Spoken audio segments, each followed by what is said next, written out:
पत्रकार साथियों से, क्योंकि लगातार हम लोग कई दिनों से हर दिन मिल रहे हैं, मैं पत्रकार साथियों के माध्यम से निवेदन करना चाहता हूं कि भगवान श्री राम के नाम पर हम लोग को अपमानित न करें।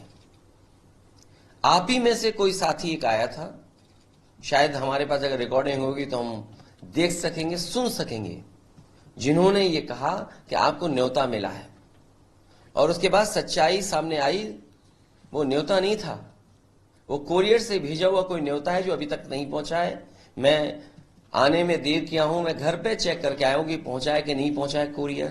पार्टी कार्यालय में भी अगर किसी को कोरियर मिला हो तो हमें बता दें। और कम से कम आप में से जो लोग उस दिन न्योते की बात कर रहे थे कि आपको न्योता दिया गया है, कोई देने आया है, मैं आप ही उस साथी से कहना चाहता हूं कि कम से कम उस कोरियर की रिसिप्ट हमें दिलवा दें। उस कोरियर की, जिस कोरियर चला है उसकी रिसिप्ट दे दोगे तो हमें आसानी होगी उस तक पहुंचने में और जानकारी हासिल करने में। जहां तक आप जानवरों की बात कर रहे हैं, ये हमारे पत्रकार साथी ने जब आंख खोली होगी तो इन्होंने ट्वीट हमारा देख लिया होगा। आज जो मैंने अखबार देखे हैं, जो अखबार मैंने देखे, उसमें दिखा है कि 2 सांड किसी की छत पर चढ़ गए हैं, वो लड़ाई कर रहे हैं। एक किसान अपने खेत बचाने के लिए डंडा लेकर के बचाव करने की कोशिश में है। कुछ तस्वीरें आई हैं कि जानवर खेतों में घुसा हुआ है। पूरे उत्तर प्रदेश में किसी किसान का खेत नहीं बचा जिसमें उसने तार न लगा ली हो। यहां जितने साथी बैठे हैं, हमारे पत्रकार साथी भी जाते हैं समय समय पर लखनऊ से बाहर, और जितने हमारे साथी आज यहां हॉल में बैठे हैं, उन सब ने खेत देखे होंगे कि हर किसान ने अपने खेत की वायरिंग की हुई है, तार लगाया हुआ है, और रात में किसान निकलते हैं अपने खेती को बचाने के लिए। मुझे लगता है भारतीय जनता पार्टी का यह तरीका है कि खुले जानवर छोड़ दो, उसका बजट लापता कर दो, और यही रास्ता है $1 ट्रिलियन इकोनॉमी का। अखिलेश जी, जानवर गिने जा रहे हैं, जातिवार जनगणना से सरकार भाग रही है। वो जाति जनगणना होगी, जैसा भी आदरणीय उत्तर प्रताप जी ने एक बात कही, उसी को आगे जोड़ते हुए मैं कहना चाहता हूं, समाजवादी पार्टी की बहुत पुरानी मांग रही है, और मुझे याद है आदरणीय उदय प्रताप जी नेताजी के पास आए थे, एक बहुत पुरानी बात है, और उनके साथ बहुत सारे और प्रतिष्ठित सम्मानित लोग भी थे, और उस समय जाति जनगणना की बात नेताजी कह करके लोकसभा में उठवाया गया था। लालू यादव जी भी थे, शरद यादव जी, और जब उठाया गया उस सदन में मैं भी था, और मैंने अपने सामने देखा था कि किस तरीके से नेताजी, शरद यादव जी और आदरणीय लालू प्रसाद यादव जी के साथ साथ दक्षिण भारत के सभी नेता और देश के बहुत सारे सांसद उस लोकसभा में इस पक्ष में थे कि जाति जनगणना हो, और जाति जनगणना को लेकर के भारतीय जनता पार्टी के लोग भी चाहते हैं, उनके विधायक भी चाहते हैं। आज नहीं कल जाति जनगणना होगी, और जाति जनगणना होने के बाद आबादी के हिसाब से हक और सम्मान दिलाने का काम समाजवादी लोग भी करेंगे, और उस विचारधारा से जुड़े हुए लोग भी इस लड़ाई को आगे बढ़ाएंगे। जो पीडीए की लड़ाई है वो बिना जाति जनगणना के पूरे नहीं हो सकती है। सामाजिक न्याय तभी संभव है जब जाति जनगणना हो, और हमें उम्मीद है कि बाबा साहब भीमराव अम्बेडकर जी का दिया हुआ संविधान के तहत जो पिछड़े हैं, दलित हैं, अल्पसंख्यक हैं, आदिवासी हैं, आदि आबादी के लोगों को सम्मान दिलाने का काम समाजवादी पार्टी लगातार करती रहेगी। इको गार्डन के अंदर कुछ महिलाएं प्रदर्शन कर रही हैं, वो योजना का नाम है बीसी सखी। आज वो तकरीबन 18 दिन से बैठी हुई हैं। उनके जो योजना के तहत 75,000 रुपए उनको दिया गया था महिलाओं को, और 75,000 रुपए यानी काम के लिए सामग्री खरीदने के लिए दिया गया। आज उनसे 4% ब्याज मांगा जा रहा है। वो महिलाएं वहां बैठी, उनके बारे में क्या कहेंगे? ये बात आप समझ लीजिए, भारतीय जनता पार्टी के पीछे सभी कैपिटलिस्ट लोग हैं, उद्योगपति लोग हैं। जैसा उद्योगपति कहते हैं वैसी पॉलिसी बनती है, और कई फैसले ऐसे हैं सरकार ने जो समय समय पर वापस लिए जब जनता का विरोध हुआ है। चाहे वो लैंड एक्विजिशन हो, जो लैंड एक्विजिशन का सवाल आया था शुरुआती दौर में, आपको याद होगा, सरकार को अंततः वो कानून वापस लेना पड़ा। फिर किसानों के लिए काले कानून लाए, इस सरकार को वापस लेना पड़ा। इसके बाद वो लाइसेंस को लेकर के जो एक्ट बनाया, नियम बनाए, कानून बनाया, जब विरोध हुआ तो सरकार को वापस लेना पड़ा। इसी तरह जो कोरोना में लोगों की मदद हुई थी उसमें भी कभी ना कभी इंटरेस्ट वसूलेंगे। तो ये कोई नई बात नहीं है। ये समाजवादी विचारधारा के लोग नहीं हैं जो लोगों की मदद करें। ये वो लोग हैं कि हर जगह मुनाफा ढूंढते हैं कि मुनाफा कैसे मिल जाए उनको। बीसी सखियों के लिए आपकी तरफ से क्या है? हम उनके पक्ष में हैं, उनकी मदद होनी चाहिए। और सरकार की अगर योजना ऐसी थी कि पैसा नहीं वापस लिया जाएगा विद इंटरेस्ट, तो सरकार को इस पर विचार करना चाहिए। अध्यक्ष जी, सीट शेयरिंग को लेकर दिल्ली में जो बैठक हुई, आपकी पार्टी भी शामिल हो रही, कांग्रेस भी आ रही? समाजवादी पार्टी के राष्ट्रीय प्रमुख महासचिव वहां जा रहे हैं, उनके साथ और भी साथी हैं। उनके पास पूरी जानकारी है कि 2019 का परिणाम क्या था, 2022 का परिणाम क्या था, और जो डेटा है वो उनके पास है।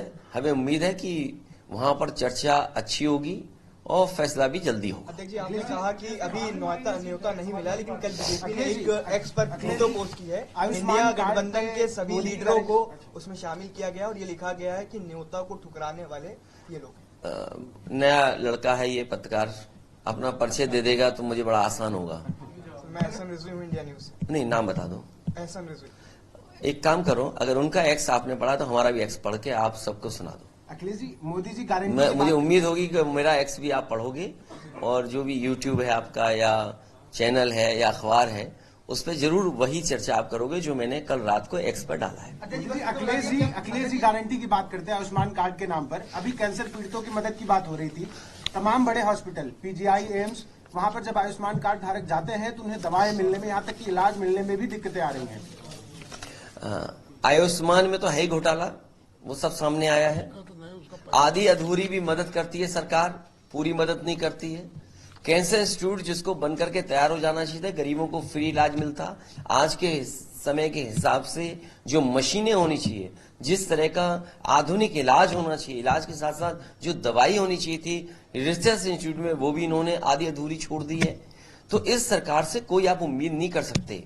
ये गारंटी उसी तरह की घंटी है जिस तरीके से आपको कोरोना में ताली और थाली बजवाई थी। ये गारंटी किसानों की आय की दोगुनी के लिए क्यों नहीं है? जब आपने ये कहा कि किसानों की आय दोगुनी होगी, तो आय दोगुनी के लिए गारंटी क्यों नहीं है? आज एक वीडियो में देख रहा हूं कि कुछ नौजवान मिलकर के एक शटर को खोल रहे हैं गाजियाबाद में। शटर को खोल लिया और आगे क्या हुआ होगा तो वो तो बात की रिपोर्ट आएगी, उसमें पता लगेगा। लेकिन सुनने मारा चोरी हो रही है। आजकल चोरी की छोटी छोटी घटनाएं इतनी हो रही जिसकी आप कल्पना नहीं कर सकते। तो जो लोग गारंटी दे रहे थे जीरो टॉलरेंस की, क्या कानून व्यवस्था जीरो हो गया इनकी? जो करप्शन की गारंटी दे रहे थे कि जीरो टॉलरेंस करप्शन होगा, इतनी लूट उत्तर प्रदेश में कभी नहीं हुई होगी जितनी भारतीय जनता पार्टी की सरकार में हो रही है। इसलिए गारंटी इनकी घंटी है। क्या सपा प्रदेश के बाहर भी सीट मांगेगी अध्यक्ष जी? क्या समाजवादी पार्टी यूपी के जो हमें अपनी बात रखनी थी वो हमारी पार्टी के लोग वहां जा रहे हैं, वो चर्चा कर करके हमें जानकारी देंगे। उसके बाद क्या करना है वो बाद में तय करेंगे। लगातार 6,800 शिक्षक भर्ती बैठे हुए हैं, वो लगातार आज मैं आपसे कह रहा हूं 75 दिन हो गया, ये तो वो लोग हैं, ये वो लोग, पत्र नहीं मिला अध्यक्ष जी, उस पर क्या कहेंगे? पत्रकार साथियों, ये वो लोग हैं जो अपनी नौकरी को लिए, जिन्हें नौकरी मिलनी थी, मिल चुकी थी, या कहीं घोटाला हुआ है, आरक्षण लोग हैं, वो छात्र, नौजवान, युवा बैठे हैं। लेकिन सवाल इसके साथ साथ ये भी है, मैं आज आपसे कह रहा हूं, आज युवा दिवस पूरे देश, जहां भी लोग विवेकानंद जी को मानते हैं वहां याद कर रहे होंगे और मनाते हैं। आने वाले समय में यही सरकार रही तो नौकरी मिल पाना सपना हो जाएगा। नौकरियां खत्म हो गई, नौकरियां नहीं है अब। जिस रास्ते पर भारत की अर्थव्यवस्था को भारतीय जनता पार्टी ले गई है, आने वाले समय में नौकरी का सपना भूल जाइए। उत्तर प्रदेश में इन्वेस्टमेंट मीट हुई, 40 लाख करोड़ के एमओयू हुए। बिहार में इन्वेस्टमेंट मीट हुई, वहां भी कुछ एमओयू हुए हैं। बंगाल में भी कुछ एमओयू हुए हैं। हाल ही में तमिलनाडु में, जहां द्रविडियन वे ऑफ गवर्नेंस को बधाई देकर के आए प्रधानमंत्री जी, और ये भी कह आए मेक इन इंडिया का अगर कहीं सबसे अच्छा उदाहरण देखने को मिलता है तो वो डिविडेंड वे ऑफ गवर्नेंस से ही दिखाई देता है। तमिलनाडु में एमओयू साइन हुए, इन्वेस्टमेंट मीट हुई है, तो सोचिए आपके उत्तर प्रदेश को क्या मिल रहा है, आपको क्या मिल रहा है। इसलिए आने वाले समय में हम अपने नौजवानों को कहना चाहते हैं कि ये आज के समय पे जो नौकरियां मिलनी है, डिलीवरी बॉय बन गए आप, कोई अमेजोन में काम कर रहा है, कोई रेस्टोरेंट में काम कर रहा है। सोचिए कैसी अर्थव्यवस्था बन गई है कि हमारे पढ़े लिखे नौजवानों को जो पढ़ाई करके डिग्री हासिल करें अच्छे से अच्छी, उनको क्या नौकरी, डिलीवरी बॉय की नौकरी दी है। समाजवादियों की सरकार जब भी बनेगी उन्हें सम्मान का रोजगार देने का काम समाजवादी लोग करेंगे।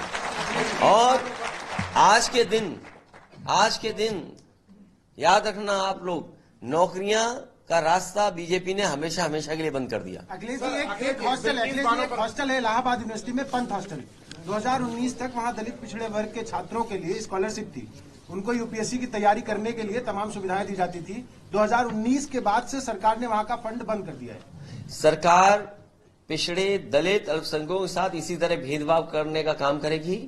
पूरा बजट डाइवर्ट कर देंगे किसी शहर की तरफ, किसी आयोजन की तरफ, और ये जितने भी हमारे पिछड़े और दलित और अल्पसंख्यक भाइयों का बजट जो काटा जा रहा है या कम किया जा रहा है, और अगर पंत हॉस्टल का बजट काटा गया इलाहाबाद में स्कॉलरशिप या और सुविधाओं को देने वाली जो बजट थी, तो ये सब कहीं ना कहीं इवेंट में जा रहा है, आयोजनों में जा रहा है। तो इससे बड़ा धोखा संविधान को क्या हो सकता है, हमारे लोकतंत्र में इससे बड़ा धोखा क्या हो सकता है। बाबा भीमराव अम्बेडकर जी के सपनों को तोड़ने का इससे बड़ा काम क्या हो सकता है। डॉक्टर राममोहन लोहिया के सपनों को तोड़ने का काम यही है कि पिछड़े दलित और अल्पसंख्यक और आदिवासियों का बजट काट दो, उनका कम कर दो। बीजेपी सरकार गुजरात के अंदर और बिल्किसा बानो के ऊपर सुप्रीम कोर्ट का फैसला आया है। आज कई दिन हो चुका है, लगातार जो अपराधी हैं वो फरार ये हैं। सरकार ही ने ही भगवाया होगा, सरकार के बिना कोई नहीं भाग सकता।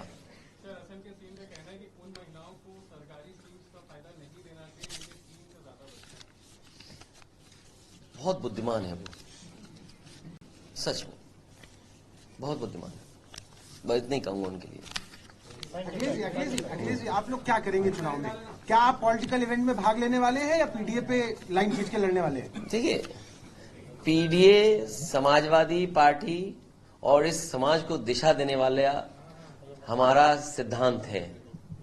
जैसे आप संविधान की किताब में देखोगे ट्रायंगल दिखाई देता है, तो ये ट्रायंगल के तीनों कोने पीडीए है। अगर आप ट्रायंगल देखेंगे किताब में जो बना रहता है, तो वो ट्रायंगल हमारा पीडीए है, और हमें उम्मीद है इस देश को पीडीए ही निकालेगा और पीडीए ही खुशहाली के रास्ते पर लेके जाएगा। सर एक सवाल है, आज युवा दिवस है, अग्निवीर योजना लाकर युवा का मनोबल सरकार ने गिराया है। आज का अखबार अगर पढ़ें, अच्छी, मैं अपने पत्रकार साथियों को धन्यवाद देता हूं और इन्हें बधाई देता हूं कि आज के दिन इतना अच्छा सवाल इन्होंने पूछा।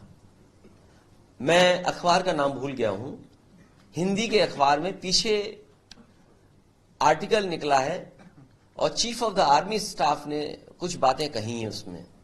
उन्होंने कहा है कि 2027 तक 1 लाख फौज कम हो जाएगी। ये 1 लाख फौज अगर किसी कारण कम हो रही है तो वो अग्निवीर व्यवस्था की वजह से कम हो रही है। सरकार जानती है कि जो भर्ती में फौज में जाते थे वो पीडीए के लोग होते थे, इसलिए सरकार ने जानबूझ करके पक्की फौज की भर्ती को रोका है और अग्निवीर जैसी व्यवस्था लागू की है, जिससे पिछड़े दलित और अल्पसंख्यक नौजवान फौज में नौकरी न पा पाए। जब वो नौकरी पाते थे तो उनका सोशल स्टेटस बेहतर होता था, उनके घर में खुशहाली आती थी, घर मकान बन जाता था, खेत ले लेते थे, उनकी आने वाली पीढ़ी पढ़ लिख करके और बड़ी नौकरी का सपना देखते थे।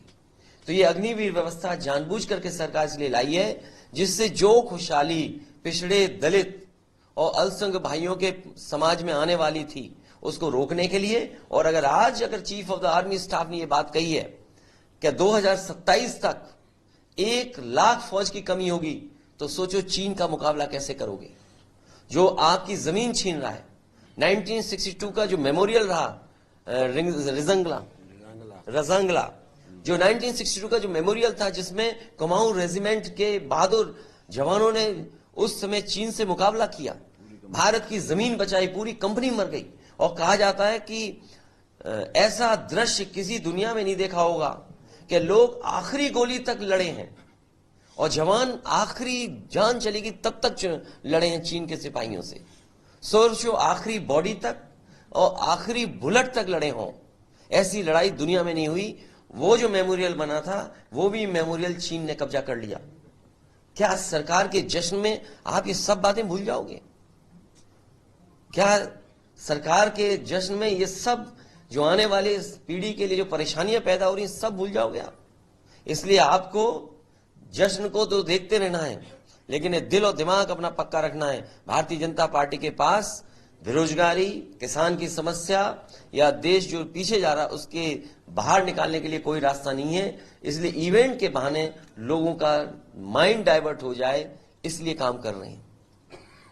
आज युवा दिवस है और युवा दिवस के मौके पे जो युवा नौकरियों के लिए तैयारी करते हैं, ओवर हो जा रहे हैं, उनके लिए आपका क्या संदेश है?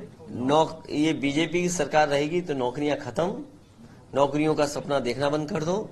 अब रोजगार की बात आई है तो समाजवादी लोग कोशिश करेंगे, जब भी मौका मिलेगा नौकरियों के तो देंगे ही देंगे, लेकिन सम्मान का रोजगार कैसे दें और जो उम्र जिनकी बढ़ जाए उन कम से कम रोजगार या उनका जीवन चलाने के लिए कुछ व्यवस्था हो जाए, उस दिशा में काम करेंगे। 93 लाख रोजगार यहाँ से यूपी से लखनऊ से जनरेट हुआ था। अब छोड़िए, अब वो तो अब मत पूछिए, कितना पूछोगे इस सरकार के खिलाफ। सबसे बड़ी बात है वो है कोरियर की रिसिप्ट लाई हमारे लिए। ये अपमानित करने के लिए काम करते हैं, जैसे गंगा जल से धुलवाया था, याद है? तुम भी अनपढ़ पत्रकार हो क्या? एकदम अनपढ़ नहीं है। ट्वीट क्या है? ट्वीट नहीं है, एक्स चल रहा है आजकल, एक्स चल रहा है। तो मैं आपसे कह रहा हूं, आपकी बात मैंने स्वीकार कर ली, आपकी बात मैंने स्वीकार कर ली, तो आपकी अगर उन्होंने ट्वीट किया है तो आप अपना पत्रकारिता का धर्म तो निभाइए। किसी ने फर्जी ट्वीट तो नहीं कर दिया। आप अपना पत्रकारिता का धर्म नहीं निभाते, यहाँ चंडू खानी गप छोड़ने आ जाते हो आप। तो आपका धर्म क्या था? अगर ट्वीट किया था तो ट्वीट अगर किया था, नहीं आप कोई विधानसभा तो है नहीं जहां हम तुम्हें समझाएं बहस करके। भाई आपने ट्वीट देखा, आपने सवाल हमसे पूछा और सवाल ऐसे पूछा जैसे निमंत्रण आप ही लेकर के आए थे। खैर आपने पूछ लिया सवाल, मैंने कहा कि निमंत्रण हमें नहीं मिला, न हमारा किसी व्यक्ति से परिचय था। और अक्सर जब हम अपने कोई कार्यक्रम और आयोजन करते हैं तो परिचय का ही व्यक्ति को हम निमंत्रण देते हैं, हम किसी राह चलते हुए निमंत्रण नहीं देते हैं। अगर हमारा किसी से परिचय है तो वो परिचय वाला हमसे आएगा। तो अगर आपने ये बात कही तो मैंने यही तो कहा कि हमें परिचय नहीं, वो निमंत्रण नहीं दिया गया। तो उस पर उन्होंने ट्वीट किया या इंटरव्यू दिया, उन्होंने कहा कोरियर से भेजा है उनको, ये बात कही गई। पहले दिन ये बात नहीं आई। नहीं, अरे भाई आप पत्रकारिता का धर्म क्यों नहीं निभाते हो? मैंने आपसे सवाल नहीं पूछा ना, बात किसी ने पूछा ना, आपका ही कोई ब्रदर था ना, आप अपने ब्रदरहुड में आए थे तो आपका कोई साथी रहा होगा। खैर, तो अब आपकी जिम्मेदारी ये बनती है कि हम आपसे निवेदन कर रहे हैं कि अपना पत्रकारिता का धर्म निभाते हुए हमारे जो कोरियर की रिसिप्ट हमें दिलवा दो, तो हम पता कर लें कि भाई हमारे ही पते पे आ रही है कि कहीं दूसरे पते पे जा रही हो। तो कम से कम ये तो हमारी मदद करो इसमें आप। अयोध्या से लखनऊ तक नहीं आ पाई, लेकिन अयोध्या से दिल्ली तक पहुंच गई। फिर तुम उल्टी बातें करते हो। मैं आपसे कह रहा हूं कि बात ये नहीं है, बात ये कि आपको भगवान श्री राम के नाम पे भी अपमानित कर रहे हैं। भाई आपका घर धोया इन्होंने गंगा जल से, नहीं याद है आपको? अच्छा ये बताइए, हमने लोक भवन बनाया, वर्ल्ड क्लास इंफ्रास्ट्रक्चर दिया, और सुनिए अगर आप गंगा जल की कसम खाइए, भगवान श्री राम की कसम खाइए, आपको उस दिन 8 बजे सुबह उठा करके किस अधिकारी ने मेरे घर पर भेजा था 4 विक्रमादित्य पर? बताइए आप। अगर आप सच्चे ईमानदार हैं पत्रकार तो उस अधिकारी का नाम आज ले दोगे, और अगर नहीं नाम लोगे तो भगवान राम इनका बुरा करें। घर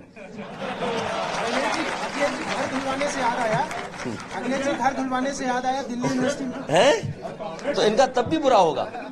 ये वो कामरेड नहीं व्यवस्था होगा, ये ऊपर से आएगा आदेश, ये विशाल आदेश है। चलिए बहुत धन्यवाद। मैं अपने नाम भूल जाता हूँ, दीपक कबीर जी को और उनकी पूरी टीम को बधाई देता हूँ कि हर वर्ष की तरह हिमांशु को कि जो हर वर्ष की तरह आज फिर कैलेंडर और विचारधारा को लेकर के जो कैलेंडर बनाया, इससे हमारे कार्यकर्ता, हमारे पार्टी के नेता बहुत कुछ सीखेंगे और संकल्प लेंगे कि स्वामी विवेकानंद जी ने जो रास्ता दिखाया था कि मानव की सेवा ही सबसे बड़ी सेवा है, नरी नारायण है जो उनके गुरु जी से आया, उस रास्ते पे चलेंगे। बहुत बहुत धन्यवाद।